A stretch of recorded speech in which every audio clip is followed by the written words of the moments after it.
dictating the wrap-up on the Butcher Benton package. I'm Lieutenant Dick Chasen. This hadn't been a routine case, and to find the answer, I've had to put a lot of little pieces together. It began on the day most cases can be called closed. It was the day before the butcher was to be executed. He was visited by his attorney, Paul Lowe, in the death house. It was at this first meeting the Butcher Benton case took its first switch. Well, that's it, Butcher. The evidence against you was so strong, the governor turned down your appeal. You're a rotten liar, Lowe. You started railroading me from the beginning of the trial. And now you're still trying to throw me curves. Look, I don't blame you for being edgy, but get this straight. I didn't double-cross you. I never worked harder for a client. You mean you never worked harder for a client to get him sentenced? You were a fool, Butcher. If you hadn't tried to double-cross Squeamy Ellis and Joe Marcelli, they wouldn't have turned state's evidence against you. But you had to get greedy. You wanted to keep the whole $600,000 for yourself. Well, the boys got sore, and I don't blame them. It was all your idea. You planned the whole job. You hired us. When you found out I'd staged the money, you decided it was time for me to die. You got those two crumbs to turn state's evidence on me. You stinking rotten mouthpiece. We both know that isn't true, Butcher. Now, look, what's the sense in not giving me the money? It's not going to do you any good. Well, I'll have the satisfaction of knowing that none of you three crumbs are going to spend it. What about Eva? Don't you owe her something? You tell me where the money is, I'll see that she gets your share. I've got a different idea. I'm going to kill you and Squeamy and Joe. Then I'll take care of Eva myself. You thick-headed ape, you're going to die tomorrow. Remember what I said. I'm going to get you, all three of you. Even for you, Butcher, that'd be quite a trick. So long, dead man. Remember what I said. I'm going to kill you, all three of you.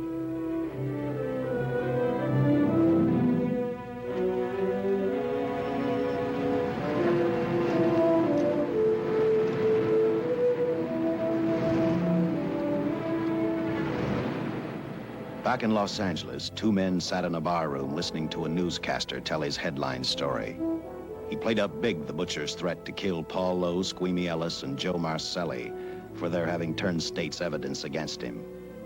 Squeamy Ellis didn't seem happy over the butcher's threat. Neither did Joe Marcelli. But they had figured, once a dead man, always a dead man. But this was one time everyone was in for a surprise, including the entire police department.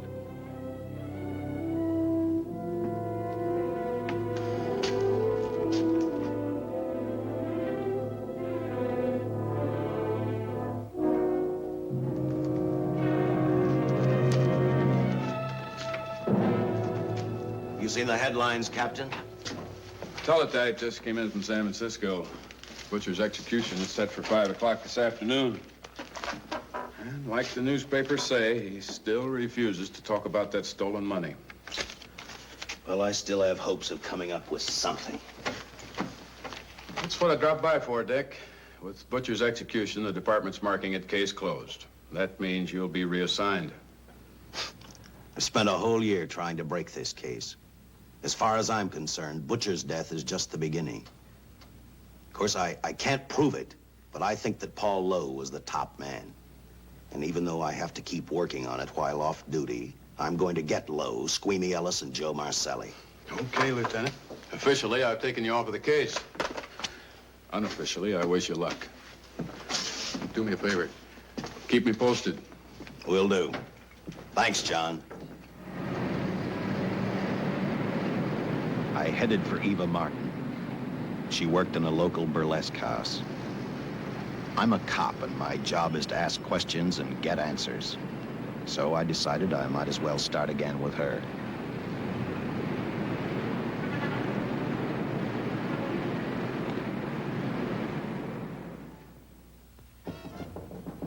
Come in. Oh. What do you want? I'd like to talk to you. Talk? You're a cop, aren't you? That's a good question. I can't even find a 3-ton armored car, let alone the $600,000, and I've been on the case a year. I've told you, and I've told you, and I've told you. I don't know anything about the money. I never did. Benton's gonna be dead in a little while. I thought it might make a difference. I never knew anything about the money. Call me dumb. I didn't even know Charles was in the rackets until the trial. Now, take it easy, kid. You're on, Eva.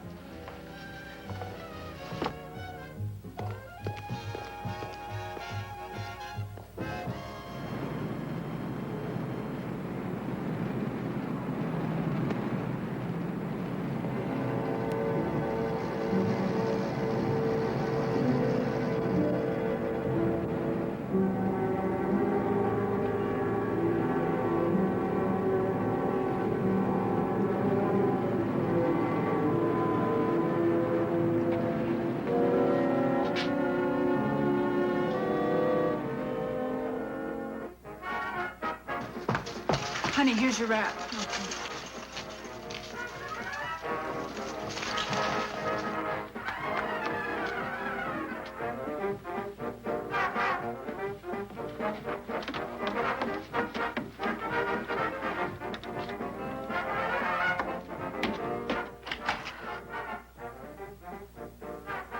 A few moments ago, Butcher Benton, without revealing the whereabouts of the $600,000 stolen in the armored car holdup, paid for his crimes against society in the gas chamber at San Quentin. Now for a look at the international scene. Today... Come on, baby. Don't waste tears on Benton.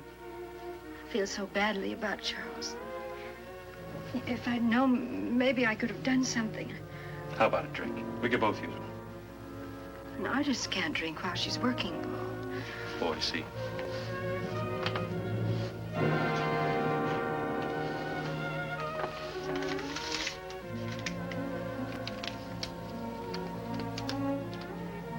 What's that? Well, now what's the matter? It's a message from Charles. He told me to open it if he died. Finale, Eva. All right. How about a steak after the show? No, thanks. Not tonight, Paul.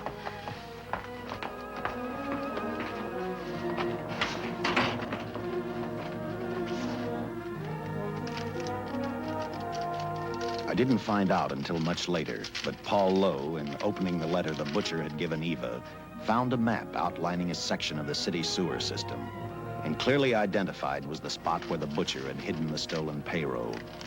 He replaced it with a $50 bill. I guess he figured $50 to gain $600,000 was not a bad day's work.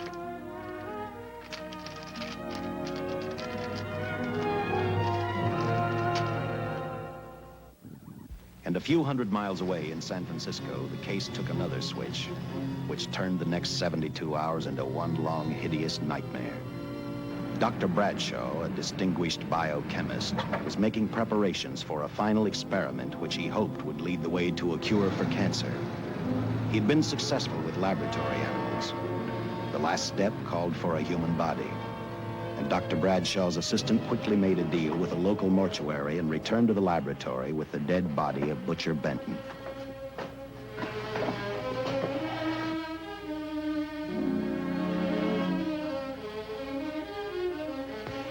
You made good time. Well, I didn't waste any. Any trouble?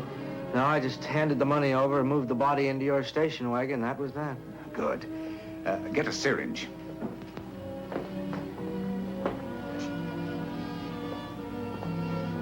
He's in good shape. Well, I hope so. We'll get other blood samples later. We'll run this one through fast. Right. Now wheel him into the machine and then raise him. Right.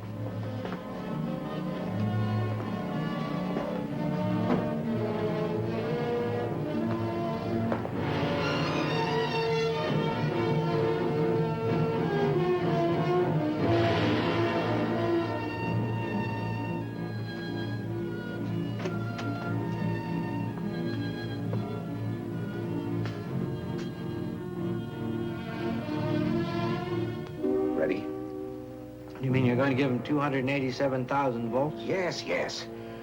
I'll get the fluoroscope set. We'll check with that before we start dissecting. Turn off the lights.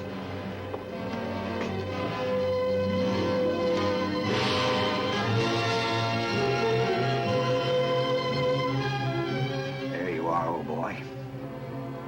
If you respond properly and my theory is sound, you'll be more famous dead than alive. Throw the switch.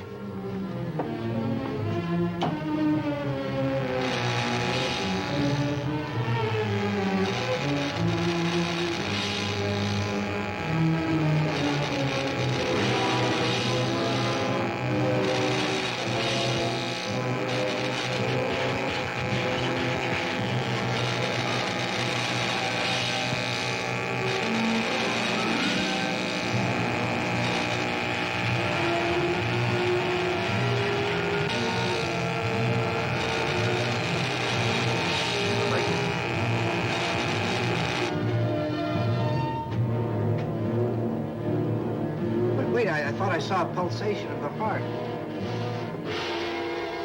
You're right. Dr. Bradshaw is beginning to breathe.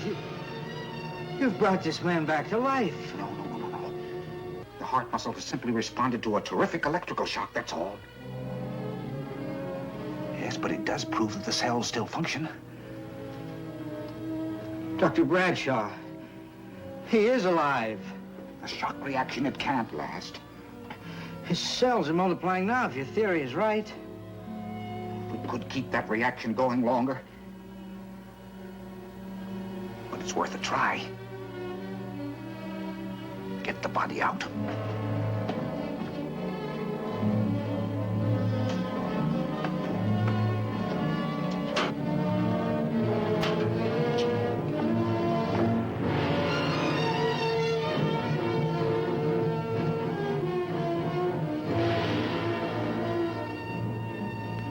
Get some adrenaline from the supply room. Some amyl nitrite, too. Hurry, hurry.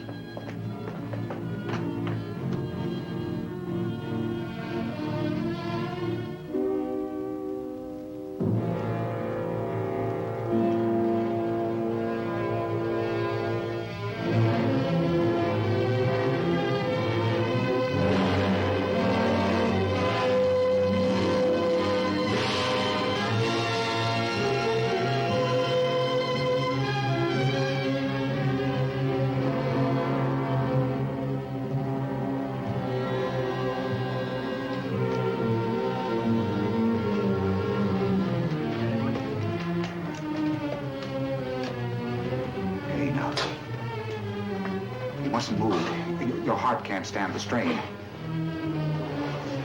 Now, you must lie still. Please, please. Easy now. Easy. Easy. You must lie. Easy, please. Oh.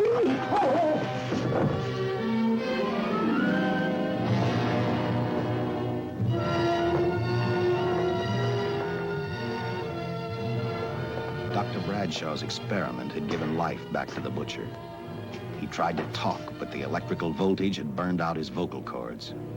Yet it hadn't destroyed his brain. He knew who he was. He knew who he hated. As he stumbled about the room, I think he thought only about one. Kill Lowe, Squeamy, and Joe Marcelli. The tremendous electrical voltage that Dr. Bradshaw had given the butcher had increased his cellular structure to the point where he was no longer a man. Dr. Bradshaw's experiment had created a vicious, brutal animal with an almost inconceivable amount of strength. Dr. Bradshaw must have believed the butcher's regained life would last for only a few minutes. Therefore, instead of calling for help, the doctor decided to handle his creation alone. Now, easy, Benton. Just relax. I'm a doctor. I want to try to help you. Do you understand me? You're in my laboratory. The execution was carried out and you were declared dead. I tried an experiment on you and brought you back to life, although I didn't intend that. Now, you've had a great shock. Now come and sit down. Now, be quiet. Now, come and sit down. Take it easy. That's the boy.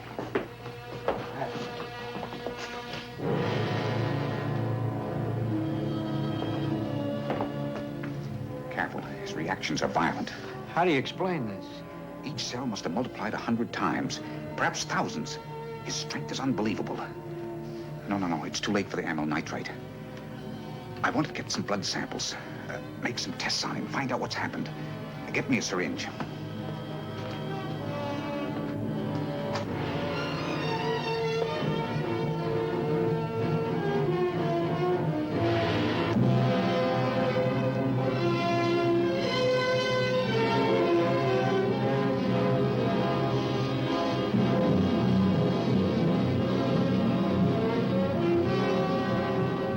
Why won't the needle penetrate the skin?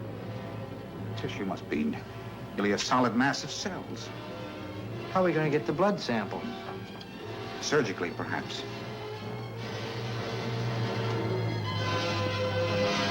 Now, easy, man. Take it easy.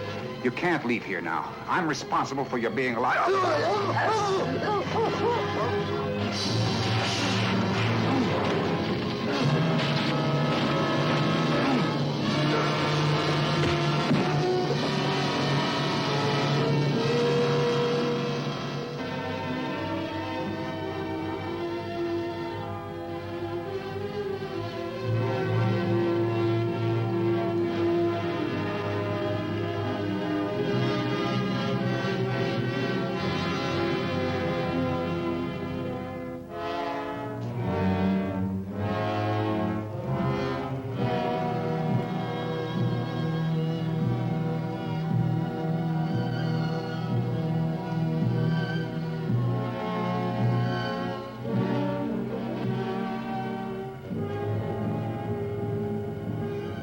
Towards the end of this case, Captain Lauder and I found out the doctor and his assistant had been murdered. But I'm getting ahead of my story. The butcher didn't know how he had been brought back from the dead, and he didn't care. All he knew, he was alive. Then this monster-made man started thinking about Los Angeles.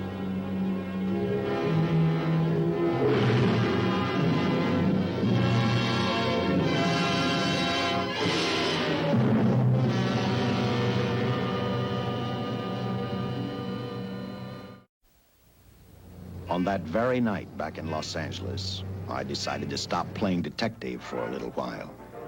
I went to the burlesque house to ask Eva to have dinner with me.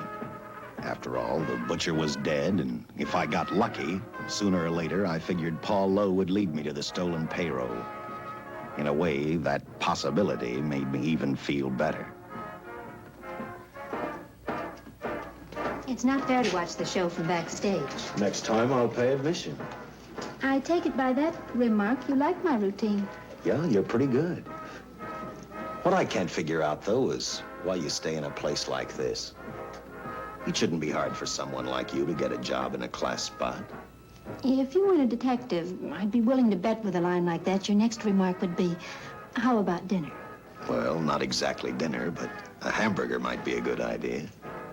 If you're asking in an official capacity, I can't say no. I'm off duty. For the past 6 months, all I've ever called you is Lieutenant Chasen. Do you have a first name? Dick. Give me 10 minutes for a quick change, because you just made yourself a date, Lieutenant. I mean, Dick.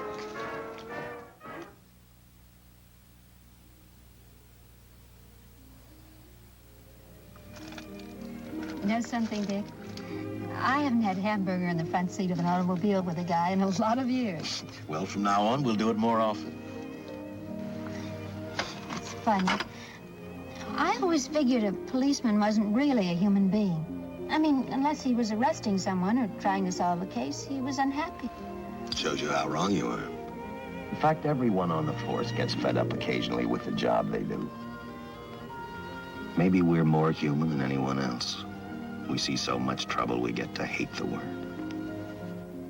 But as long as the world's filled with people, there'll have to be men who enforce the laws. What made you join the department? Now who's making with the questions? No, honest, I'd like to know. Well, it's really a very short story. When I got out of the Air Corps, I knocked around for a while. Well, I went to work for an oil company. One day, I went back to college on the GI Bill. Just before graduation, I noticed all about the police department exams. Seemed a pretty good thing to do with your life, so I took the exams, passed, then went on from there. If I ask one more question, will you give me a straight answer? Try me. Am I still part of the Charles Benton investigation? I mean, right now. I don't think so. As far as the department's concerned, when Benton was executed, the case was marked closed. But inside of me, that's not good enough. I don't follow you. Well, the $600,000 is still missing. And a fast-talking underworld lawyer like Paul Lowe is walking around a free man. Someday, no matter how long it takes, I'll get him and the money. Until I do, the Benton case for me is not closed. I give you my word, Dick. Charles Benton never told me anything about the money. Oh, I've been sure of that for a long time. But how did you ever get mixed up with anyone like the butcher? As trouble ever started, it just happened. I had a roommate who used to date Benton all the time. One day she packed and left for Chicago. Benton carried a torch for her, and he used my shoulder to cry on. First thing I knew, we were having dinner together, and a few weeks later, I was labeled by the police as this #1 suspect and Benton's girl. But it was never like that. I made only one mistake. I felt sorry for him. You mean, until he was arrested for the robbery and the killing, you had no idea how he earned a living? I know this is going to sound crazy, but I only went out with Benton a couple of times. And all we ever talked about was Madge, my old roommate. The last time I saw him, he tried to get too friendly, and that's when I told him he had the wrong girl. But like I said, I'd already made my mistake. What about the burlesque house? How do you two fit together? You sound like a lot of other people. I left a small town a couple of years ago because I won a beauty contest, and the first prize was a screen test. Da, da, da, da, da. After which, nothing happened? That's right. Only, it was pretty rough. And then one day I read an ad about girls wanted for a burlesque show. I auditioned and I got the job. You know something? It's like any other job. If you're looking for trouble, you can find it even in a schoolroom. Well, when the screen test didn't work out, though, why didn't you go on home? Well, first you have to have a home to go back to. My folks are dead, so Los Angeles was as good as any place else. I don't know about you, but I do 8 shows a day, and at this hour I'm bushed. I know what you mean. Mind if I drive you home? No. And I'll tell you something else. I haven't minded anything about tonight. Not even the hamburger.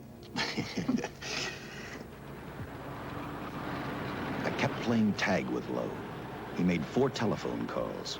3 of them didn't interest me, but one did. The one to Joe Marcelli. I watched Joe head for his meeting with Lowe, and for some unknown reason, I began to get the feeling that this case was finally about to explode in my favor. You see what I mean? Well, look at that, will you? I seen him stagger on 2 legs, but he's doing it on 4. Shut up, you flea bag. Well, look who's calling names. At least I ain't a squealer, a stoolie. I warned you before. All right, Harry, that's enough. I'll take care of him. I want to talk to him. Okay, Mr. Lowe. But any future business you've got with this psycho, take care of it upstairs in your office. If he keeps showing around here, sooner or later he's going to get slugged, cripple or no cripple. All right, shut up, Jim. Sit down.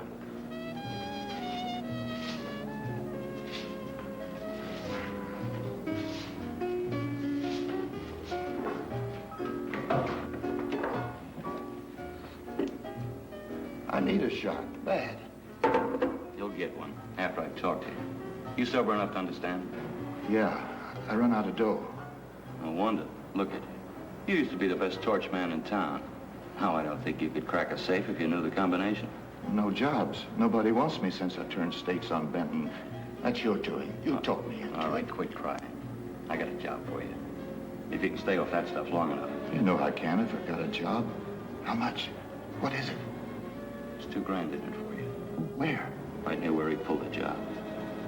Interested? $2 grand ain't much out of 600,000. There'll be other expenses. Besides, that money's plenty of it. Now, you want it, or do I get another boy? I'll do it. How soon do you want me to go to work? Set it up for tomorrow night. Call me before noon. I'm going to the races. 1.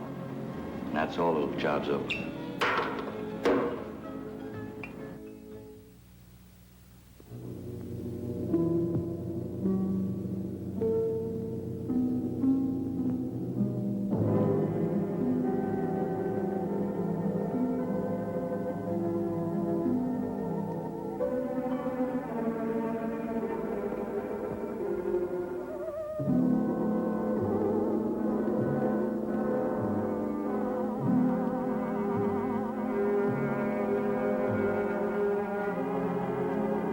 The butcher was walking slowly toward Los Angeles. He'd traveled through wooded hills to prevent being seen by anyone. Finally, he came to a quiet road. He stopped to get his bearings. And then he saw her. He saw something else. An automobile. For the butcher, that rang a bell. With a car, he knew by the next afternoon he'd be in Los Angeles in plenty of time to catch up with the 3 men who had double-crossed him.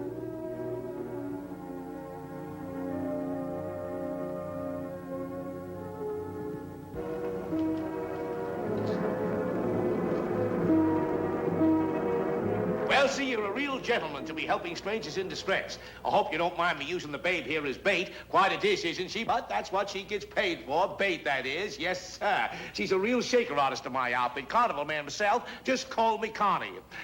Yeah. Well, friend, we're in a little bit of difficulty here. Got a flat tire, brand new car, no tools in the back. Why, some of these dealers make my carnival grifters look like babes in the woods.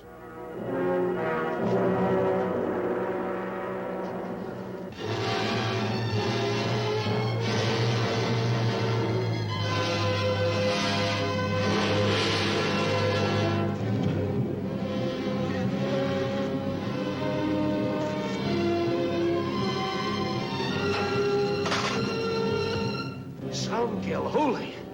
Say, who you with, friend? Let it down. Let it down.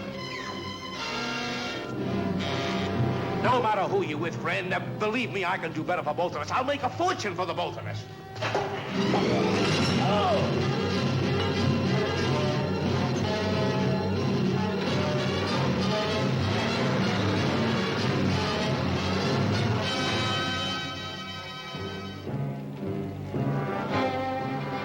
An hour later, the San Francisco Police Department sent out an APB. Squads were sent to various parts of the countryside.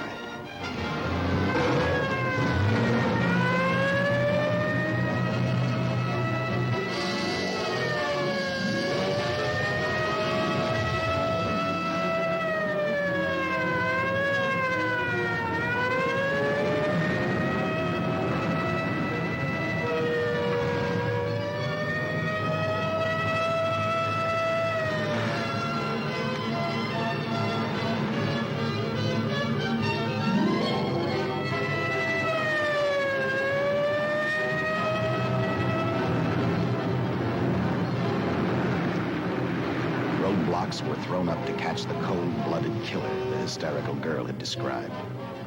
Each squad kept reporting back to central headquarters, and each of their stories was the same. So far, none of them had spotted the car the killer was driving. Orders were given to shoot to kill, because from the girls' further accounts, they realized they were dealing with a maniac.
I trust that this information will answer all of your questions. If I can be of any further service, let me know.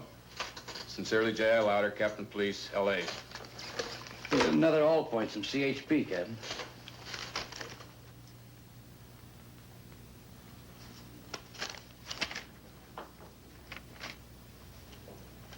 These reports sound like they come from a bunch of loonies.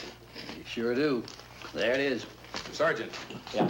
I want Lieutenant Chasen to look these over as soon as he comes in. All right, Captain. The next morning, I read the stories of the brutal murder of the 2 police officers.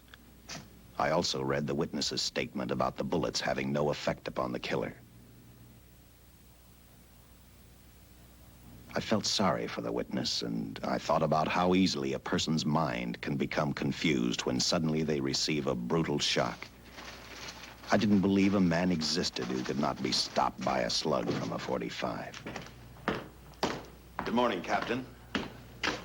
You and the rest of the force are going on 24-hour duty. Seen the headlines? You mean this guy that's running amok up north? Yeah, the latest report, he's killed 2 police officers. Made a getaway in a green coupe heading south. I've got a hunch this killer's gonna be our baby. He could be in town right now. Yeah. You better get started, Lieutenant. Okay. Any new leads on that holdup money? I think the girl can probably be counted out. If any of the others are wise, they're keeping mighty quiet. Let it ride for now. The whole force is gonna be on the spot until we catch this killer. Newspapers will have a field day.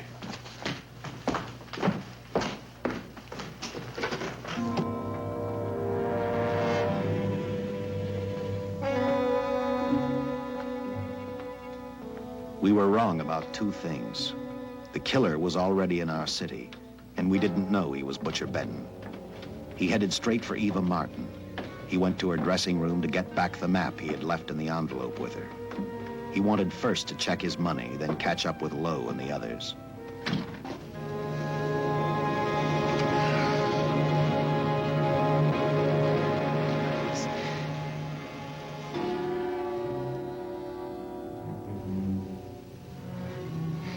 Can't be.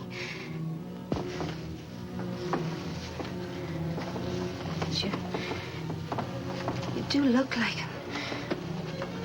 Only different somehow.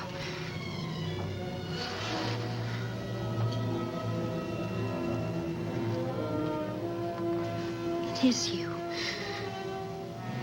Why didn't somebody tell me? What's happened, Charles? These look like bullet holes.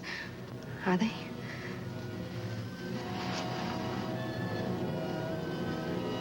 There isn't even a mark.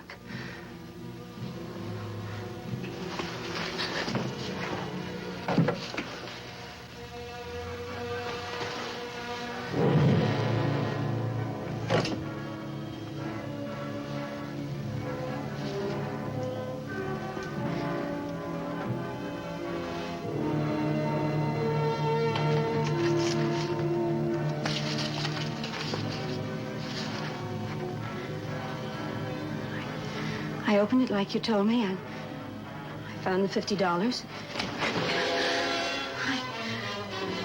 I didn't know why you left him.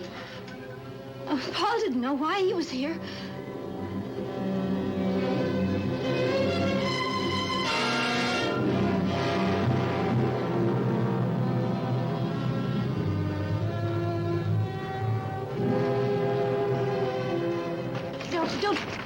Don't think crazy.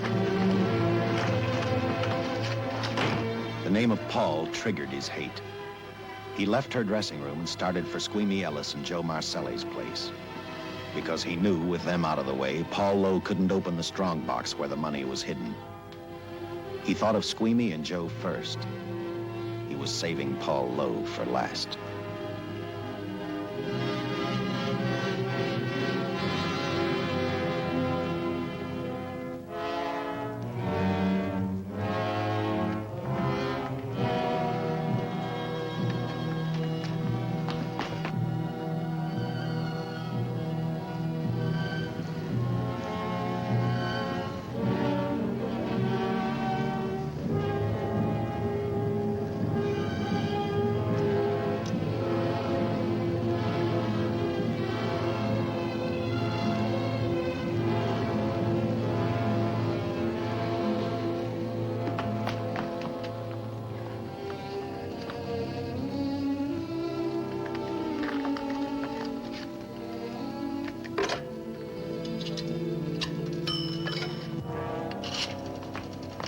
Eva, can I borrow your eyebrow pencil?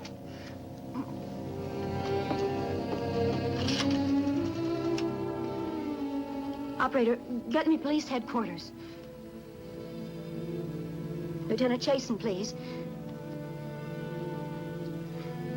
When do you expect him?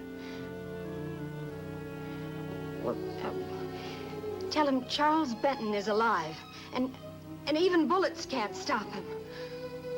I'm not crazy. Just say a friend of Charles. He'll know.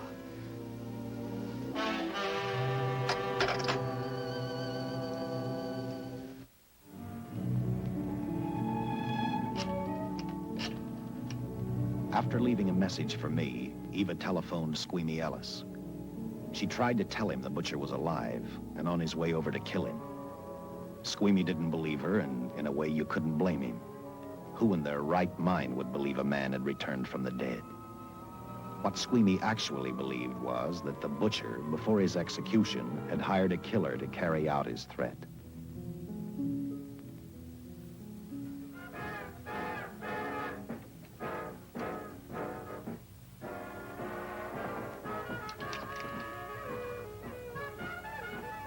You sick? What? You don't look so good to me. 10 minutes, Eva. All right. Say, Eva, I could take over the matinee trick for you. What? It's easy. Look, Eva, I can do it. Scabba-doo-doo-doo. Oh, Francine, I just thought of something. Yeah? Eva agreed to let Francine do the show. She hoped she'd be able to interrupt the butcher before he arrived at Squeamy's hotel. Or, failing that, at least be able to warn him to stay out of sight. You wanted me, Captain? Yeah, I just had a rundown on those fingerprints of the stolen car up north. We got nothing on the driver who was killed or the woman with him. Take a good look at these. There's something funny about these. Yeah. And the boys in the lab can't figure it out either. Those are the killers. They were found on the steering wheel. Looked like they'd been stamped in with a steel die. They sure do. These are Butcher Benton's. What? Well, they look the same to me. How do the lab boys explain that? They don't. Their best guess is a twin brother. An identical twin could have the same pattern of whorls with only slight variations. Ever hear of the butcher having a twin brother? No. Even if he did, it wouldn't explain these freak prints. You didn't pick up your message, Lieutenant. Some wacky dame calls you. And she says Charles Benton is alive, and bullets won't stop him. If we buy the twin theory... Who was she? Where'd she see him? Well, she wouldn't leave her name. Sounded kind of hysterical to me. Said she was a friend of the butcher's. Eva Martin. Get over at the Follies and see what that girl knows. Yeah. Some guys have all the luck. I never drew an assignment to the Follies.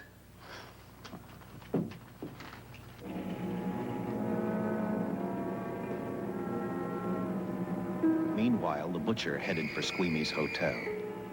He didn't seem to be in any particular hurry. Actually, he seemed like any normal person, on his way to work or on his way home.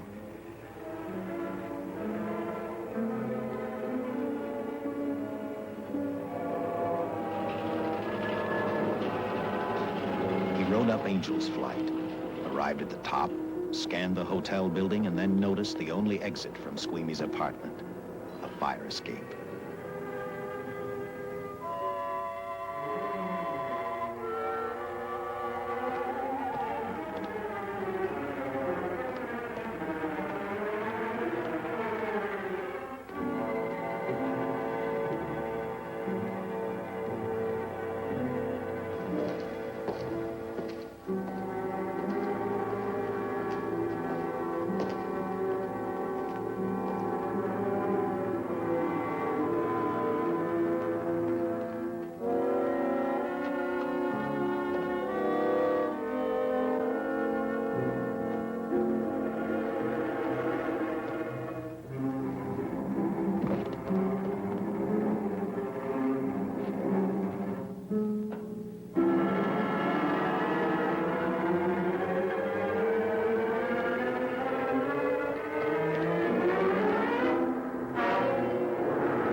Butcher was figuring his next step.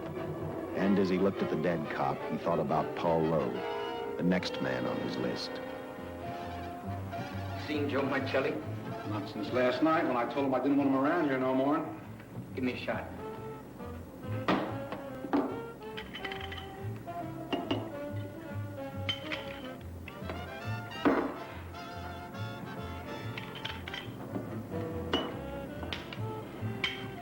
Look, I need help. Just found out that Benton's hired a killer to get me. He's after Joe, too. Then drink up and get out. I don't want no trouble around my place. You're a real pal. Drink up and get out, I said.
Operator, get me the police! Police! Yes!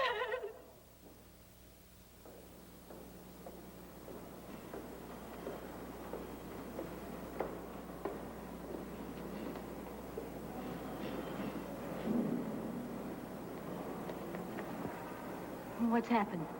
A guy named Squeamy got thrown from the 5th floor. He's dead on a mackerel. Customer of mine. You mean Squeamy Ellis? Yeah, that's it. Just Squeamy. No one else was killed. Ain't one enough?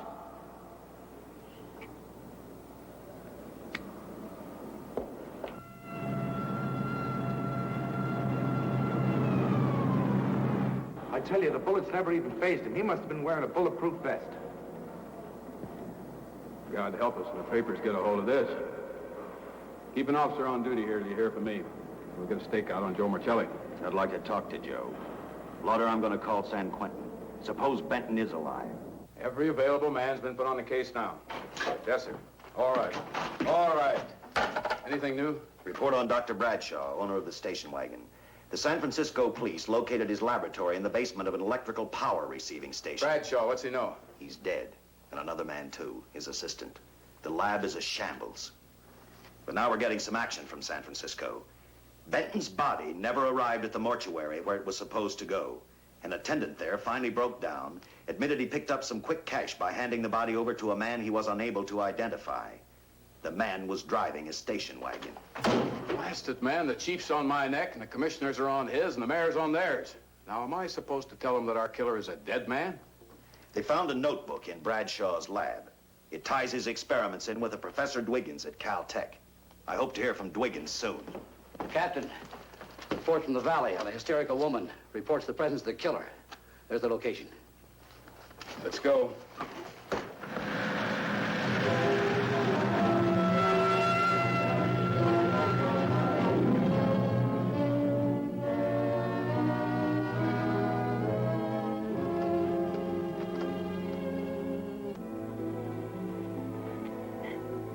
You and your boyfriend had a little fight, and he got out of the car to take a walk.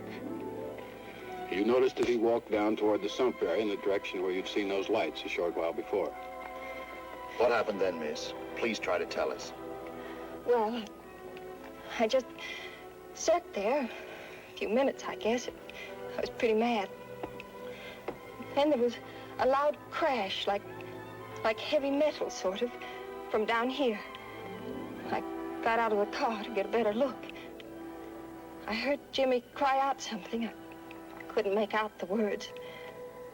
Then down here, in a patch of light, was Jimmy. And coming toward him was this man. Big man. Lifted Jimmy up over his head like he didn't weigh a thing. Jimmy screamed. Just once, before he broke Jimmy's back. I heard it snap, that far away. Then I started running till I found this house. They let me use the phone. Thank you, mate. We'll see that you get home right now. O'Malley, see that the young lady gets home all right. Paul Lowe, while driving to his office, heard a radio commentator report the murder of Joe Marcelli. And what shocked him most was when the broadcast identified the killer as possibly being the butcher. Lowe headed straight for Eva Martin at the Burlesque Theater. Oh, you gave me a start, Mr. Lowe. What are you doing here? Where's Eva? Oh, I'm taking her place. I'm going to wear her costumes. What's it to you? I asked you, where's Eva? Hey, don't get physical. Well, watch your tone of voice, Buster. I told you.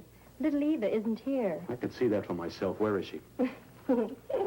She's at police headquarters. That's where she is. Yes, sir.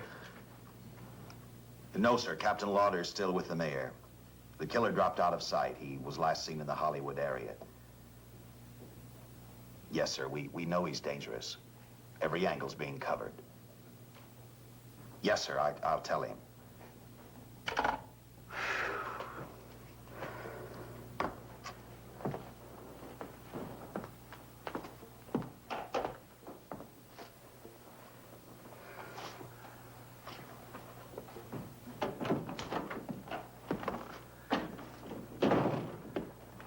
Here, see how these fit. Low heels. I'm sorry. It's the best our wardrobe department can afford. Any idea how soon the captain will be back?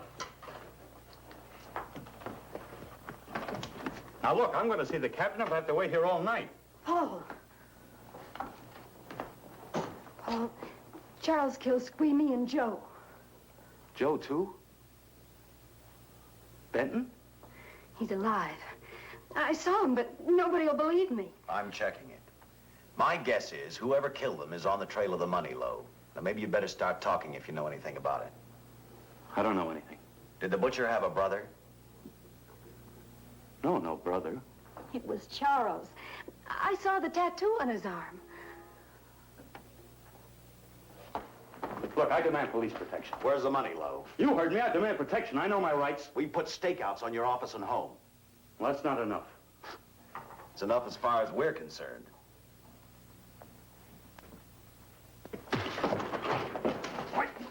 Now you gonna book me, Sergeant? Dan, throw away the key.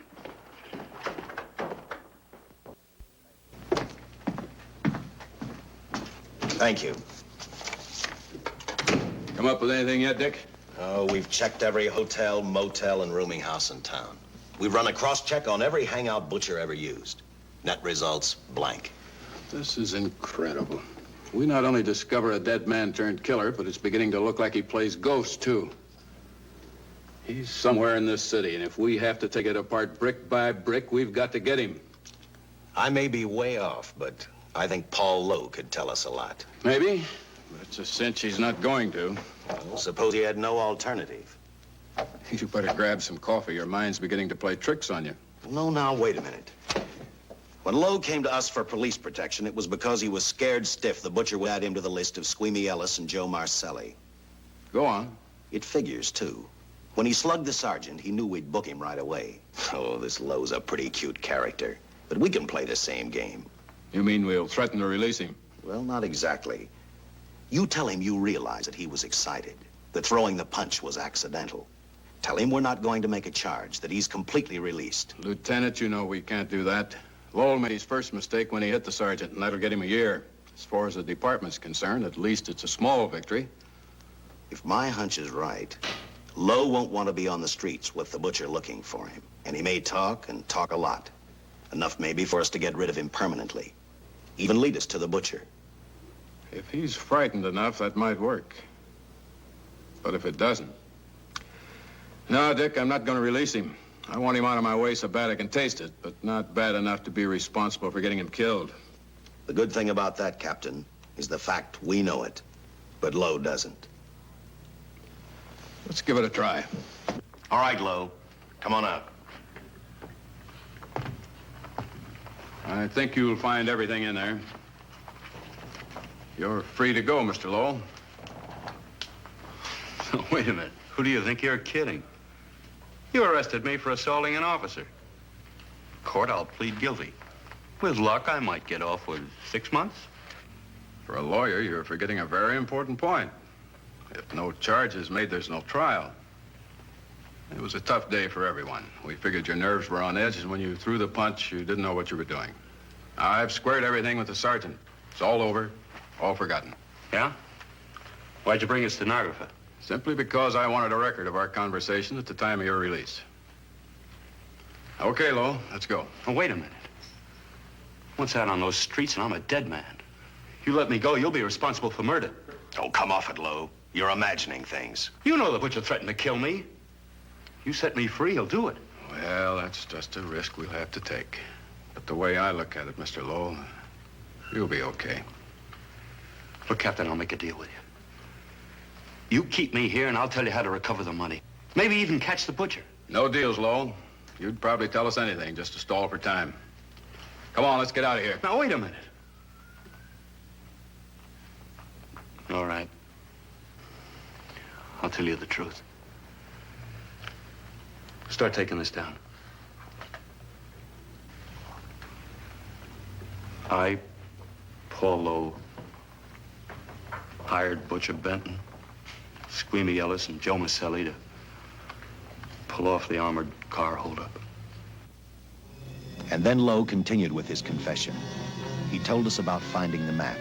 He showed us the exact location of where the Butcher had hidden the stolen payroll. And he gave us a most important answer. The explanation as to how the Butcher was able to elude detection. His means of escape was the sewer system beneath our city.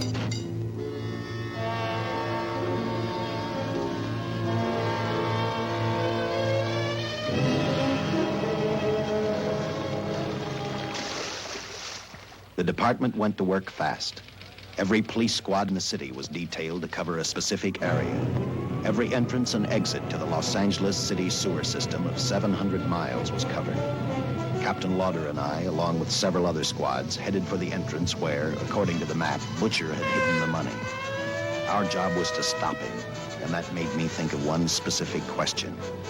When we found him, could this monster be stopped? I, for one, wasn't sure.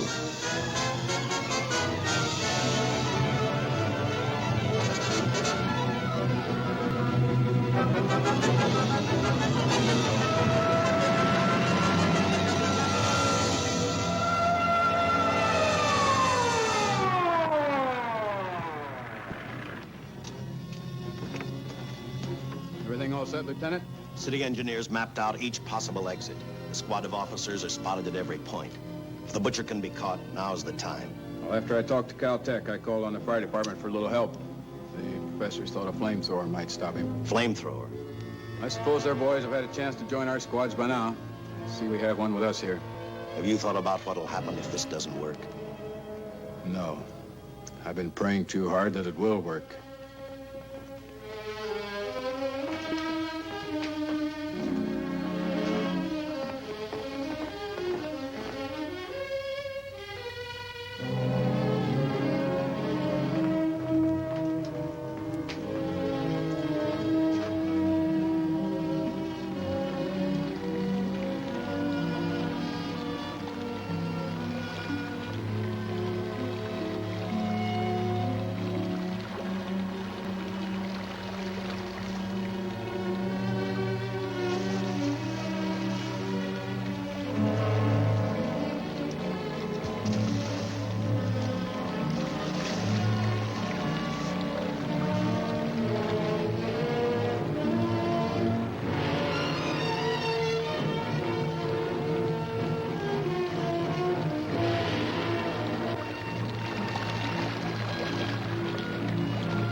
This is where we split up.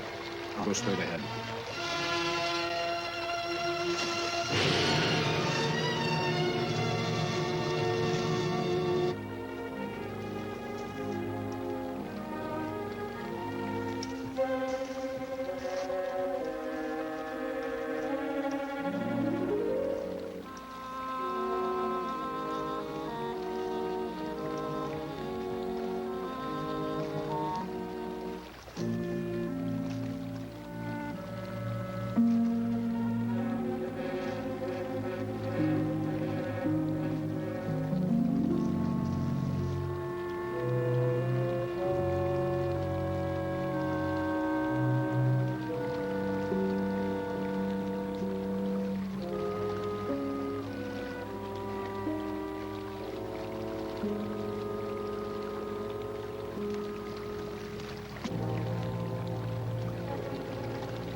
If this map's right, we're off our course. We'll have to backtrack.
Let him have it.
And the tremendous shock of electricity that brought the butcher back to life destroyed him.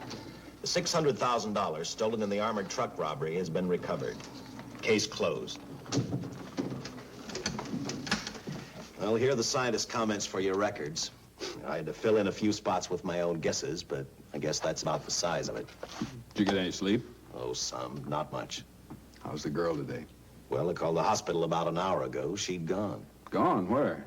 Well, she told them she was a working girl and that she'd been away from the job too long already. Quite a girl. Yeah. Say, how about that time off I've got coming? 48 hours, beginning right now. Get some rest, Dick.